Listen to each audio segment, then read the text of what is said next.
qoondada haweenka ka hadalkeeda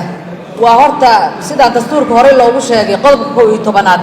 baa ka hadlaaya xuquuqda sinaanta markii qoondada haweenka laga hadlay inta badan dadku waxay yiraahdaan xuquuqdii kaleeto oo ahayd gabadha inay laba markay tahay wiilkana uu 100 yahay taas la isku qaltaa taas iyo midda waa kala duwan yihiin xuquuq ahaan marka laga hadlaayo xuquuqda aan ka hadlayno waa xuquuqda siyaasadda gabadha waxay xaq u leedahay in ay masasho siyaasaddan ay ka dhex muuqato masalaadkaas markaan ka hadlayno for example haddaan soo qaadano iskuullada markii la aadayo oo kaleeto gabadha iyo wiilka fiiga waa isku lacag waxbarashada waxaa laga yaabaa inay keento gabadha 30% inay keento wiilashana ayagana ay la mid noqdaan ama ay gabadhaba ka horeyso sidaan aaminsanahay saas darteed in markii siyaasadda la yimaado la isku riixo la yiraahdo gabadha siyaasadda 30% oo baryo ah bulshadana aan ka nahay 70% ama 80% markii doorasho ay imaanaysana la yiraahdo gabadha iyo wiilku isku si wax u dooran karaan laakiin xuquuqdii siyaasadda aan ku qatannahay saas darteed waxaan soo jeedinayaa 24% aan haysano inaysan ahayn midna kaafisa annaga ha ku timaado mid qoonda ah ama ha ku timaado mid dhinac kaleeta ah intaasna waxaan ugu dhagaynaa wax kale ma aha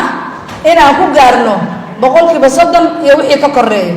waxaan leeyahay qoondada reeraha ay ku maqan tahay inay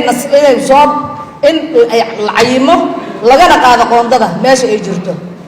waxaan maqlay waa idin dhalnay waa idin la dhalanay waa idin dhaxnay taas horta waa wax waajib ah waa wax run ah annaga kaliya ma dhixin ayaga waa noo dhixin annaga kaliya ma dhal ayaga waa dhaleen laakiin bari siyaasad ma gasho annaga wiilasha walaalahana waa ku mahadsantihiin maanta haddii laga hadlaayo xuquuqda haweenka oo dhibaato badan horay loo qabay aan weli kaamilmin laakiin ay kaamilmi doonto insha Allah biidnillaahi kariim maadaama aan 100% masalayna 80 ama 70 waxaan leenahay